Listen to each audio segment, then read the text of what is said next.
আজকে আমরা আলোচনা করব মাইক্রোপ্রসেসর অ্যান্ড ইন্টারফেসিং এর 2 নম্বর অধ্যায় 8086 মাইক্রোপ্রসেসর আর্কিটেকচার।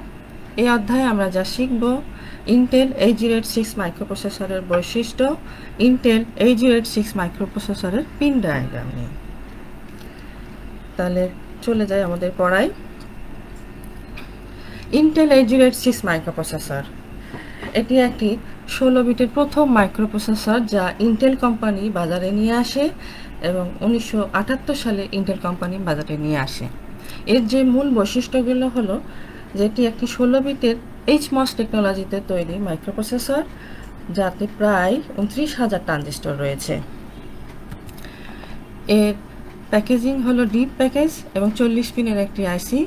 এর ডাটা বাসের সংখ্যা 16 বিট, অ্যাড্রেস বাসের সংখ্যা 20 বিট, মেমোরি ক্যাপাসিটি সাইজ হলো 1 মেগাবাইট। এর জন্য 5 থেকে 10 মেগাহার্জ সিস্টেম ক্লকের প্রয়োজন হয়। এর সার্কিটে ইন্টারনাল ক্লক জেনারেটর নেই, এক্সটার্নাল ক্লক জেনারেটরের প্রয়োজন হয়। এবং 8086 এর সবচেয়ে গুরুত্বপূর্ণ পয়েন্ট হলো যে 8086 মাইক্রোপ্রসেসর দুইটি মোডে অপারেট হয়, একটি হচ্ছে ম্যাক্সিমাম মোড আর একটি হচ্ছে মিনিমাম মোড। এই ছিল মাইক্রোপ্রসেসরের 8086 মাইক্রোপ্রসেসরের বৈশিষ্ট্য। আমরা এরপরে পয়েন্টে চলে যাব। 8086 মাইক্রোপ্রসেসরের পিন ডায়াগ্রাম। মাইক্রোপ্রসেসরের কার্যক্রমকে বোঝার জন্য দুই ধরনের ডায়াগ্রাম ইউজ করা হয়ে থাকে। একটি যেটি মাইক্রোপ্রসেসরের ভিতরের ইন্টারনাল ডায়াগ্রাম যেটাকে বলা হয়, যেখানে সার্কিটে যে কি কম্পোনেন্ট লাগানো রয়েছে এবং কার সাথে কিভাবে কানেক্টেড হয়েছে, কে কি কাজ করে, এই সব কিছু বোঝানোর জন্যই যে ডায়াগ্রাম অঙ্কন করা হয়ে থাকে তাকে আমরা ব্লক ডায়াগ্রাম বলে থাকি। আর মাইক্রোপ্রসেসর বাহ্যিকভাবে বা বহির্জগতের সাথে কিভাবে কমিউনিকেট করবে, যোগাযোগ স্থাপন করবে, তার নিয়ে যে ব্লক ডায়াগ্রাম অঙ্কন করা হয়ে থাকে তাকে আমরা বলে থাকি পিন ডায়াগ্রাম। তাহলে আজকে আমরা আলোচনা করব 8086 মাইক্রোপ্রসেসরের পিন ডায়াগ্রাম। আমরা একটু আগেই দেখলাম 8086 মাইক্রোপ্রসেসর একটি 40 পিন বিশিষ্ট ডিপ প্যাকেজিংয়ে পাওয়া একটি আইসি। এখন deep dual in line package, অর্থাৎ দুই দিকে সমান সংখ্যক পিন থাকবে। আমরা যে চিত্রে দেখতে পাচ্ছি যে এক সাইডে 20টি এবং অপর সাইডে 20টি, মোট 40টি পিন রয়েছে, দুই দিকে সমান সংখ্যক। এই 40টি পিন মানে হচ্ছে 40টি ফাংশন অপারেট করবে এবং এই ফাংশনগুলো বা এই পিনগুলোতে একটা ভোল্টেজ প্রয়োগ করা হবে। যেই পিনে হাই ভোল্টেজ বা 5 ভোল্টেজ প্রয়োগ করার ফলে ওই পিনটির ফাংশন অ্যাক্টিভেট হবে বা কাজ করবে, তাকে সেই পিনগুলোকে আমরা বলে থাকি অ্যাক্টিভ হাই। আর যেই পিনগুলোতে লো ভোল্টেজ প্রয়োগ করার ফলে বা 0 ভোল্টেজ প্রয়োগ করার ফলে অ্যাক্টিভ হবে বা ফাংশন কাজ করবে, তাদেরকে আমরা বলে থাকি অ্যাক্টিভ লো। এই 40টি পিনের যে কাজ করার জন্য অবশ্যই একটা ভোল্টেজ প্রয়োগ করা হয়ে থাকে। এই 40 পিনটিকে আমরা একটু আগেই দেখলাম যে দুটি মোডে অপারেট হয়ে থাকে, একটা আছে ম্যাক্সিমাম মোড আর একটা আছে মিনিমাম মোড। এই মিনিমাম মোড হলো যখন মাইক্রোপ্রসেসরের সিস্টেম বাস মেমোরি এবং আইওর সাথে সরাসরি কানেক্টেড থাকবে, তখন তাকে আমরা বলে থাকি মিনিমাম মোড। এই সময় মাইক্রোপ্রসেসর ইউনিপ্রসেসর হিসাবে কাজ করে থাকে। আবার যখন মাইক্রোপ্রসেসরের সিস্টেম বাস শুধু মেমোরি ও আইও না, আরও প্রসেসর যেমন 8288 এই ধরনের প্রসেসরের সাথে কানেক্টেড থাকে, তখন তাকে আমরা বলে থাকি ম্যাক্সিমাম মোড। এবং এই মোডে মাইক্রোপ্রসেসর মাল্টিপ্রসেসর হিসেবে কাজ করে থাকে। এখন এই 40টি পিন কখন মিনিমাম মোড আর কখন ম্যাক্সিমাম মোডে কাজ করবে তা নির্ধারণ করার বিষয় রয়েছে। সেই নির্ধারণ করার জন্য এখানে আমাদের 33 নম্বর পিন, এই 33 নম্বর পিনটি ব্যবহার করা হয়ে থাকে ম্যাক্সিমাম এবং মিনিমাম মোডকে নিয়ন্ত্রণ করার জন্য বা সিলেক্ট করার জন্য। আমরা একটু আগেই বললাম যে এখানে দুই ধরনের অ্যাক্টিভ আছে, একটি অ্যাক্টিভ লো আর অ্যাক্টিভ হাই।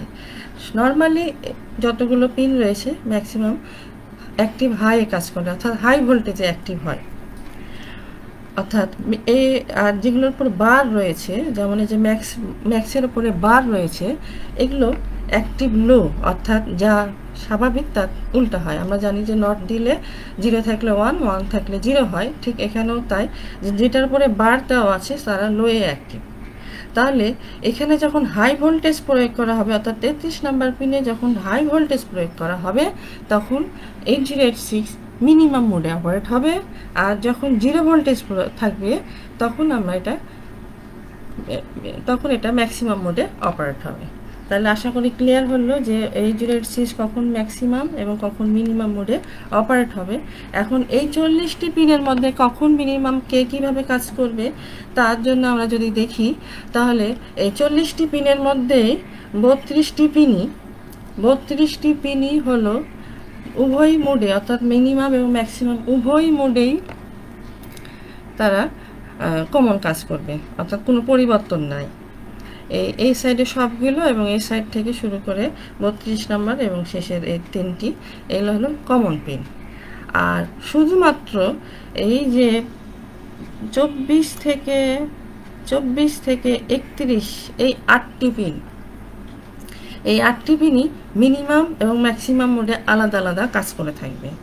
এই যে আমরা উপরে লিখে রাখছি মিনিমাম এবং ম্যাক্সিমাম, গায়ে যেটা লাগানো আছে যে হোল্ডে, এগুলোকে আমরা বলে থাকি মিনিমাম পিন। আর পাশে যেহেতু ম্যাক্স লেখা আছে, এই যে RQGT0, RQGT1, এগুলো হলো ম্যাক্সিমাম পিন।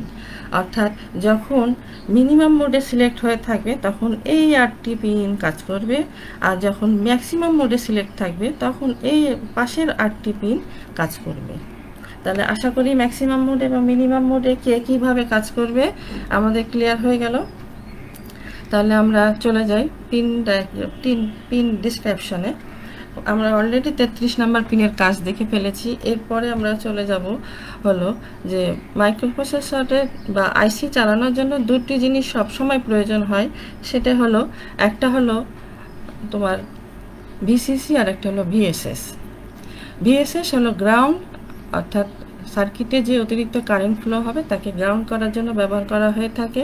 এইখানে আমরা দেখতে পাচ্ছি যে এই যে গ্রাউন্ড 1 নাম্বার পিনে লেখা আছে এবং এই 20 নাম্বার পিনেও গ্রাউন্ড লেখা আছে। তাহলে 1 আর 20 হলো এই সার্কিটের জন্য, 8086 এর জন্য গ্রাউন্ড। এই পিনের মাধ্যমেই অতিরিক্ত কারেন্টটি গ্রাউন্ড হয়ে যাবে। আর এই যে 40 নাম্বার পিন আমরা দেখতে পাচ্ছি, এখানে রয়েছে ভিসিসি, অর্থাৎ 8086 মাইক্রোপ্রসেসর পরিচালনার জন্য যে সাপ্লাই বা কারেন্ট ভোল্টেজের প্রয়োজন হয় তা এই 40 নাম্বার পিনে প্রয়োগ করা হবে। আমরা জানি যে 8086 ±5 ভোল্টে অপারেট হয়ে থাকে। এই অপারেট ভোল্টেজটি এই 40 নাম্বার পিনে প্রয়োগ করা হয়ে থাকে। এরপরে আমরা চলে যাব অ্যাড্রেস বাস এবং ডাটা বাসে। আমরা একটু আগে দেখলাম যে 8086 এর ডাটা বাস 16 এবং অ্যাড্রেস বাস 20। 40টি পিনের মধ্যে যদি এদেরকে আলাদা আলাদা করে রাখা হয় তাহলে 36টি পিনই লাগবে অ্যাড্রেস বাস এবং ডাটা বাসের জন্য, যার কারণে আমাদের পিন সংখ্যা কিন্তু 40 হতো না, আরও বেশি করতে হতো। এই পিন সংখ্যা লিমিটেড রাখার জন্যই, এবং আমরা দেখেছি যে অ্যাট এ টাইমে অ্যাড্রেস বা ডাটার প্রয়োজন হয় না। আমরা জানি যে এটা মাইক্রোপ্রসেসর ক্লকে চলে, প্রতিটি স্টেপের জন্য একটি করে ক্লকের প্রয়োজন হয়। একটা কাজ করার সময় দেখা গেছে যে যখন অ্যাড্রেস দরকার হয় তখন ডাটা প্রয়োজন হয় না, আর যখন ডাটার প্রয়োজন হয় তখন অ্যাড্রেসের প্রয়োজন হয় না। কারণ আমরা রিড বা রাইট অপারেশন, মাইক্রোপ্রসেসর তো দুটি অপারেশনই সম্পূর্ণ করে থাকে, রিড এবং রাইট। এই রিড বা রাইট করতে গেলে আগে অ্যাড্রেস দিয়ে জায়গা নির্ধারণ করা হয় যে কোথা থেকে রিড বা রাইট হবে, তারপরে সেটিকে রিড বা রাইট করে ডাটা নেওয়া হয়। তা সেই জন্যই এখানে এই একই লাইন বা একই বাস ব্যবহার করে অ্যাড্রেস এবং ডাটাকে রাখা হয়েছে। এই অবস্থাটাকে আমরা বলে থাকি মাল্টিপ্লেক্সার বাস। এইখানে আমাদের 16টি, অর্থাৎ অ্যাড্রেস বাসের 20টি এবং ডাটা বাসের 16টি, যে AD02 AD14 2 থেকে যে 16 নাম্বার পিন, এখানে রয়েছে 15টি, আর এই যে এখানে রয়েছে AD15, মোট 16টি। আর অ্যাড্রেস বাস মোট যেহেতু 20টি, তাহলে 16টি, আর এই যে নিচে রয়েছে 4টি, A16 A17 A18, এই 4টি স্ট্যাটাস পিনের সাথে মাল্টিপ্লেক্সার অবস্থায় আছে। অর্থাৎ 16টি আছে অ্যাড্রেস বাস, 16টি আছে ডাটার সাথে, আর 4টি আছে স্ট্যাটাসের সাথে। মাল্টিপ্লেক্সার সার্কিট তোমরা দেখে থাকবে যে সিলেক্টর যদি একটি থাকে সেই ক্ষেত্রে 0 নাম্বার ইনপুটটি আউটপুটে যায়, সিলেক্টরের মান যদি 1 হয় তাহলে 1 নাম্বার ইনপুটটি আউটপুটে যায়। ঠিক এইখানেও একটি সিলেক্টর ব্যবহার করা হয়ে থাকে যে হয় অ্যাড্রেস যায় না হলে ডাটা যাবে। এই সিলেক্টরের কাজ করে থাকে এইখানে যে 25 নাম্বার পিন আমরা দেখতে পাচ্ছি, অ্যাড্রেস ল্যাচ এনাবেল। এই হলো সিলেক্টরের কাজ করে থাকে যে এই 16টি লাইন অ্যাড্রেস হিসেবে কাজ করবে না ডাটা হিসেবে কাজ করবে। এএলইর মান যদি হাই থাকে অর্থাৎ হাই ভোল্টেজ এখানে যদি প্রয়োগ করা হয়ে থাকে তাহলে এই 16টি অ্যাড্রেস হিসেবে কাজ করে থাকবে। আর যদি এএলইর মান 0 হয়ে থাকে তাহলে সেই ক্ষেত্রে D0 অর্থাৎ ডাটা বাস কাজ করে থাকবে, তখন D0 to D15 এই 16টি লাইন অ্যাক্টিভ হয়ে থাকবে। তাহলে আশা করি তোমরা এই যে 16টি অ্যাড্রেস লাইনের সাথে সংযুক্ত ডাটা বাস কীভাবে কাজ করছে সেটা বুঝতে পারছো। আর বাকি যে 4টি রয়েছে অ্যাড্রেস বাসের, আমরা একটু আগে বললাম যে স্ট্যাটাসের সাথে সংযুক্ত রয়েছে। এখানে S3, S4, S5 এবং S6 এই 4টি স্ট্যাটাস পিনের সাথে সংযুক্ত রয়েছে। এখন আমরা জানি 8086 মাইক্রোপ্রসেসরে 4টি সেগমেন্ট রেজিস্টার ব্যবহার করা হয়ে থাকে এবং 4টি সেগমেন্ট হলো stack segment, extra segment, core segment এবং ডাটা সেগমেন্ট। মাইক্রোপ্রসেসর বর্তমানে কার সাথে কানেক্টেড রয়েছে বা কার সাথে কাজ করছে সেইটা প্রকাশ করার জন্য, যেহেতু স্ট্যাটাস পিন সেইটা প্রকাশ করার জন্য S3 এবং S4কে ব্যবহার করা হয়েছে। এখানে আমরা টেবিল আকারে দেখাইছি যে S3 এবং S4 এর মান যদি 00 হয় তাহলে মাইক্রোপ্রসেসর এক্সট্রা সেগমেন্টের সাথে সংযুক্ত। একইভাবে যদি S3 S4 এর মান 01 হয় তাহলে SS বা স্ট্যাক সেগমেন্টের সাথে কাজ করছে। 10 যদি হয় সেক্ষেত্রে CS বা কোর সেগমেন্ট, আর 11 যদি হয় সেক্ষেত্রে DS বা ডাটা সেগমেন্টে কাজ করছে। তাহলে সেগমেন্টকে নির্ধারণ করার জন্য এই S3 S4, এরপরে আসি S5। S5 হলো ইন্টারাপ্ট ফ্ল্যাগকে প্রকাশ করে বা স্ট্যাটাস বহন করে থাকে, ইন্টারাপ্ট ফ্ল্যাগ অ্যাক্টিভ না ইনঅ্যাক্টিভ। আর S6 অলওয়েজ 0 থাকে, ভবিষ্যৎ ব্যবহারের জন্য এটাকে রাখা হয়েছে। এরপরে আমরা আসি BHE/S7। BHE অর্থ হলো বাস হাই এনেবল। এইখানে আমরা জানি যে মাইক্রোপ্রসেসরের এক ডাটাবাসের সংখ্যা হলো 16 বিট। মাইক্রোপ্রসেসরের ডাটাবাসের সংখ্যা হলো 16 বিট, D0 to D15। এটা দিয়ে ডাটা সরবরাহ হয়ে থাকে। এখন সব সময় যে 16 বিট ডাটা ট্রান্সফার হবে সেটা হয় না, কখনো কখনো দেখা যায় যে 8 বিট ডাটাও ট্রান্সফার হচ্ছে। এই ক্ষেত্রে যখন 8 বিট ডাটা ট্রান্সফার হয় তখন কিন্তু এই 8 বিট ডাটা বসে থাকে, যে কোনো 8 বিট দিয়ে ডাটা পাস হয় আর বাকি একটি অলস হয়ে থাকে। তো এই অসুবিধাটা দূর করার জন্যই এই বাস হাই এনেবলকে ব্যবহার করা হয়েছে। এটার মাধ্যমে আপার 8 বিটকে অ্যাক্টিভ করা হয়ে থাকে। অর্থাৎ আমরা এই যে 8 বিট করে ট্রান্সমিশন করার উদ্দেশ্যে বা 16 বিট, যখন 16 বিট লাগবে তখন 16 বিট, আর যখন 8 বিট লাগবে তখন 8 বিট ট্রান্সমিশন করার সুবিধার্থে এই মেমোরিটাকে আমরা দুটো ব্যাংকে ভাগ করা হয়, একটা ইভেন ব্যাংক আর একটা অড ব্যাংক। এবং এই 16 বিটের ডাটা বাসকে দুটো গ্রুপে ভাগ করা হয়, lower 8 bit D0 to D7 এবং আপার 8 বিট D8 to D15। যে কোনো একটি যখন 8 বিট যাবে যে কোনো একটি গ্রুপ দিয়ে যাবে। কিভাবে কাজ করে আমরা এখানে টেবিলের মাধ্যমে দিয়েছি। BHE একা কাজ করে না, তার সাথে এই যে A0 কম্বিনেশনে বোঝানো হয়, সিলেক্টেড হয়ে থাকে যে 8 বিট না 16 বিট, আপার না লোয়ার। এখানে আমরা যদি BHE এবং A0 এর মান 00 হয় তাহলে 16 বিটেই ডাটা ট্রান্সমিশন হয়ে থাকবে, সিলেক্ট হয়ে থাকবে। D0 to D15 দিয়ে ডাটা ট্রান্সফার হবে। আর যদি 01 হয়, আমরা একটু আগে বললাম অ্যাক্টিভ হবে, আপার 8 বিট এই যে D8 to D15 সিলেক্ট হয়ে থাকবে এবং ডাটাটি এই লাইন দিয়ে 8 বিটের ডাটা ট্রান্সমিশন হবে। আর 10 যদি হয়ে থাকে তাহলে লোয়ার 8 বিট সিলেক্ট হবে, অর্থাৎ D0 to D7 দিয়ে ডাটা ট্রান্সফার হবে। তাহলে BHE পিনটি সম্বন্ধে ধারণা হলো। এরপরে আমরা চলে যাব RD বার রয়েছে, অর্থাৎ লোয়ে অ্যাক্টিভ। আমরা একটু আগেই বললাম মাইক্রোপ্রসেসর দুটি অপারেশন করে, একটা হচ্ছে রিড, একটা রাইট। রিড অপারেশন করার জন্য একটা কন্ট্রোল সিগন্যালের প্রয়োজন হয়, আর সেই কন্ট্রোল সিগন্যাল অর্থাৎ এখানে যদি 0 প্রয়োগ হয় তাহলে ডাটা বাসে ডাটা অ্যাভেলেবল হবে বা রিড অপারেশন সম্পূর্ণ হবে। এই সিগন্যাল ছাড়া রিড অপারেশন কাজ করবে না। আমরা ম্যাক্সিমাম মিনিমাম মোড পিনটি পরে দেখব। এরপরে আমরা চলে যাব 23 নম্বর পিনে। 23 নম্বর পিনে রয়েছে টেস্ট। আমরা প্রোগ্রাম করার সময় অনেক সময় ডিলে প্রোগ্রাম লিখে থাকি, 1 মিনিট 2 মিনিটের প্রোগ্রাম ডিলে করে থাকি। সেই ক্ষেত্রে তখন কি করে মাইক্রোপ্রসেসর কিন্তু আইডিয়াল বসে থাকে 1 মিনিটের জন্য। অ্যান্ড এই আইডিয়াল বসে থাকা যে টাইমিং কাউন্টিং দরকার হয়, টাইম কাউন্টিংয়ের দরকার হয়, সেটা হবে এই 23 নম্বর পিনের সাহায্যে মাইক্রোপ্রসেসর করে থাকে। প্রতিটি ক্লক পালসে সে দেখে যে তার ওয়েট স্টেটটা অ্যাক্টিভ থাকবে না সে অ্যাক্টিভ হয়ে যাবে।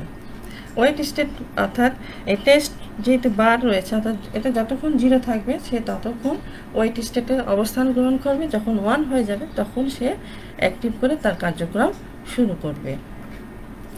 এরপরে চলে যায় রেডি পিন, 22 নম্বর পিন। রেডি পিনের কাজ হলো, যখন আমরা জানি যে মাইক্রোপ্রসেসর এবং পেরিফেরালস ডিভাইস ডাটা কমিউনিকেশন করে বা ডাটার আদান প্রদান করে, তখন তাদের মধ্যে একটা স্পিডের সমন্বয়হীনতা হয়। মাইক্রোপ্রসেসরের স্পিড এবং পেরিফেরালসের স্পিড একই রকম হয় না। মাইক্রোপ্রসেসরের স্পিড সবসময় বেশি থাকে এবং পেরিফেরাল ডিভাইসের স্পিড তুলনামূলকভাবে কম থাকে। এই অবস্থায় তাদের মধ্যে যখন ডাটা ট্রান্সফার হয় তখন যদি কন্ট্রোল ছাড়াই করা হয় তাহলে কি হবে, ডাটা গার্বেজ সৃষ্টি হতে পারে বা সঠিকভাবে কমিউনিকেশন হয় না। আর এই জন্যই এই রেডি পিনটি ব্যবহার করা হয়ে থাকে, যে মাইক্রোপ্রসেসর রেডি সিগন্যাল ওকে না হওয়া পর্যন্ত ডাটা ট্রান্সমিশন করে না। যাতে যখনই ডাটাটা দিতে পারবে বা নিতে পারবে তখনই সে ডাটা ট্রান্সমিশন করে থাকে। এই ছিল রিড পিনের কাজ। এরপরে আমরা চলে যাব রিসেট।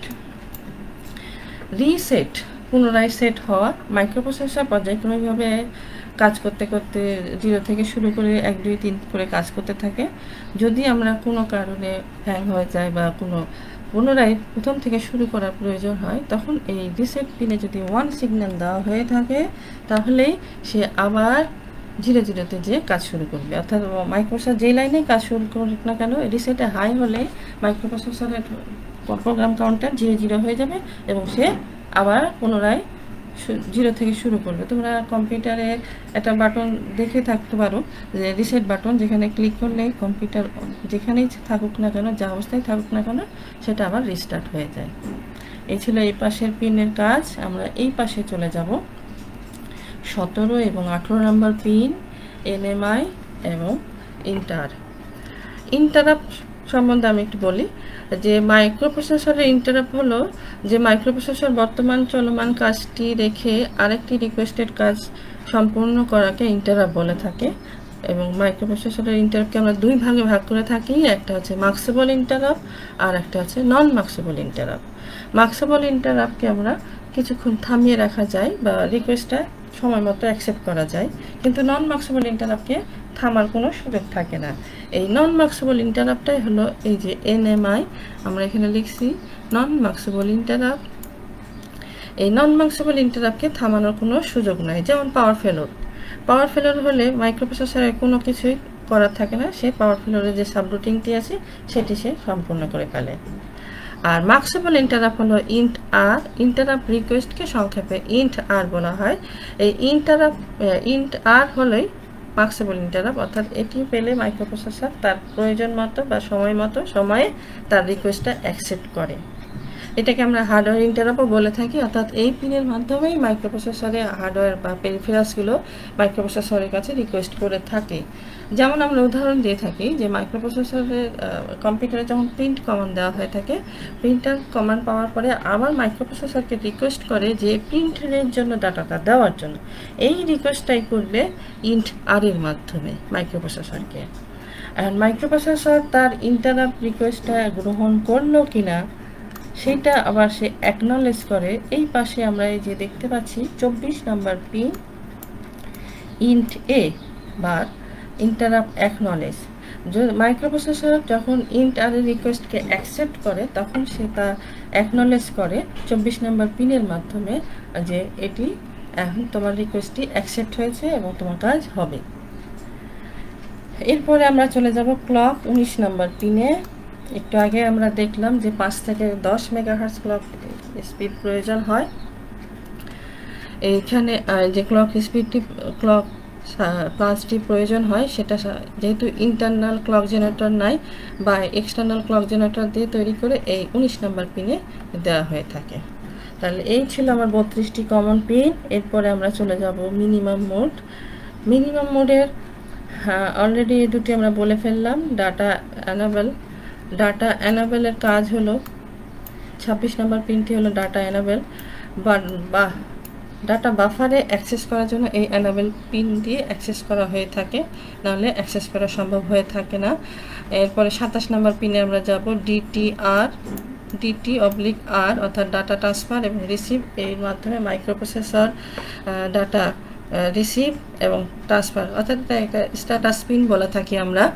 যে যদি হাই ভোল্টেজ থাকে, যদি হাই ভোল্টেজ এখানে প্রয়োগ করা হয় তাহলে মাইক্রোপ্রসেসর ডাটা ট্রান্সফার করে, আর যদি এখানে লো ভোল্টেজ প্রয়োগ হয় তাহলে এটা রিসিভ হয়, মাইক্রোপ্রসেসর ডাটা রিসিভ করে থাকে। এরপরে আছে 28 নম্বর পিনে M/IO bar memory/ input output device. Microprocessor দুটি ডিভাইসের সাথে কানেক্টেড হতে পারে, একটা আছে মেমোরি আর একটা আছে আইও ডিভাইস।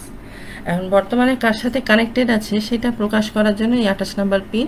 যদি হাই ভোল্টেজ থাকে 28 নম্বরে তাহলে মাইক্রোপ্রসেসর মেমোরির সাথে কানেক্টেড, আর যদি 0 থাকে তাহলে মাইক্রোপ্রসেসর আইও ডিভাইসের সাথে কানেক্টেড।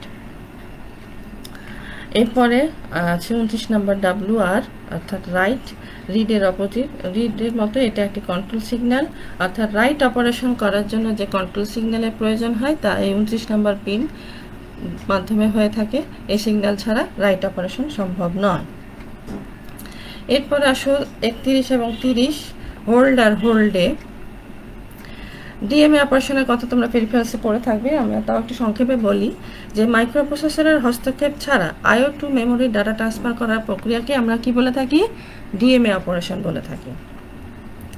এই ডিএমএ অপারেশন করার জন্য মাইক্রোপ্রসেসরের সিস্টেম বাসকে ব্যবহার করা হয়ে থাকে। এই সিস্টেম বাসকে ব্যবহার করার জন্যই মাইক্রোপ্রসেসরকে ডিএমএ কন্ট্রোলার একটা রিকোয়েস্ট পাঠায়, আর এই রিকোয়েস্ট পাঠায় এই হোল্ড পিনের মাধ্যমে। এই হোল্ড পিনের মাধ্যমে মাইক্রোপ্রসেসরকে রিকোয়েস্ট করা হয় যে তোমার বাসগুলোকে আমাকে অ্যাক্সেস করতে দাও। মাইক্রোপ্রসেসর তার কাজগুলোকে গুটিয়ে ফেলায়, সে আবার অ্যাকনলেজ করে হোল্ড অ্যাকনলেজমেন্টের মাধ্যমে 30 নম্বর পিনের মাধ্যমে যে ওকে তুমি এখন আমার বাস নিতে পারো। এই পিন পাওয়ার পরে ডিএমএ কন্ট্রোলার তার ডিএমএ অপারেশন সম্পূর্ণ করে থাকে। এই ছিল মিনিমাম মোডের কাজ। আমরা চলে যাব ম্যাক্সিমাম মোডে।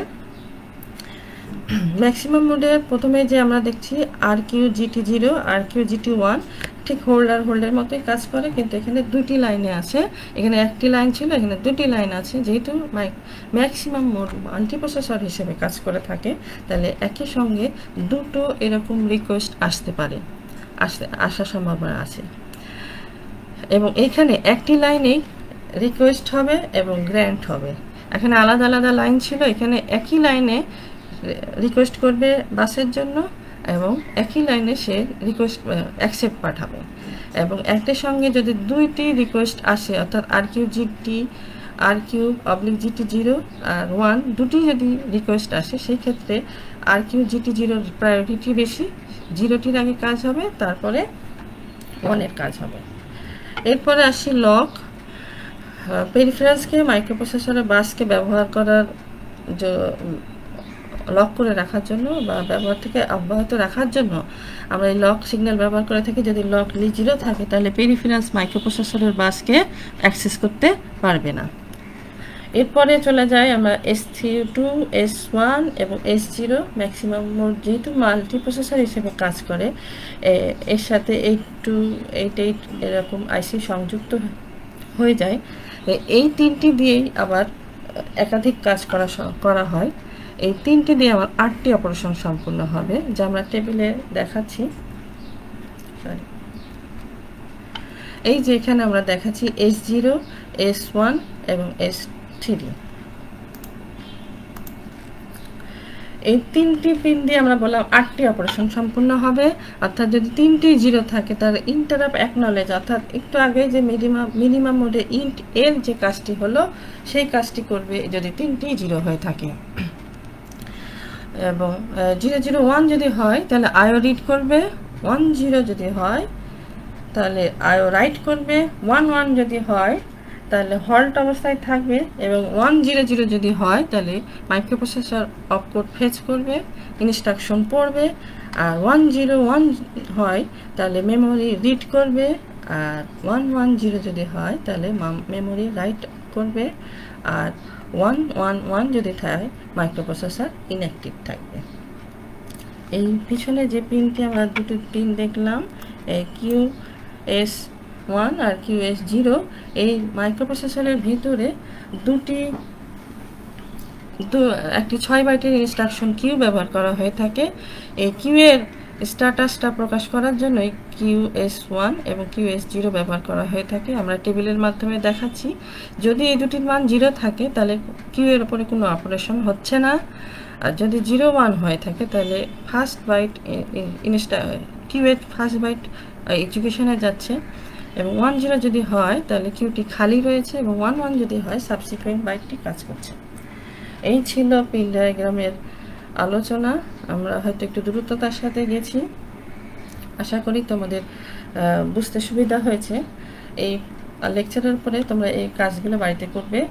ইন্টেল 806 মাইক্রোপ্রসেসরের বৈশিষ্ট্য, ইন্টেল 806 মাইক্রোপ্রসেসরের পিন ডায়াগ্রাম অঙ্কন করবে, অবশ্যই করবে, এবং এই পিনের কাজগুলো তোমরা অবশ্যই পড়বে। এলি টেস্ট এর কি কাজ, ম্যাক্সিমাম মিনিট পিনের কি কাজ, ডিটি, এগুলো কাজ করবে।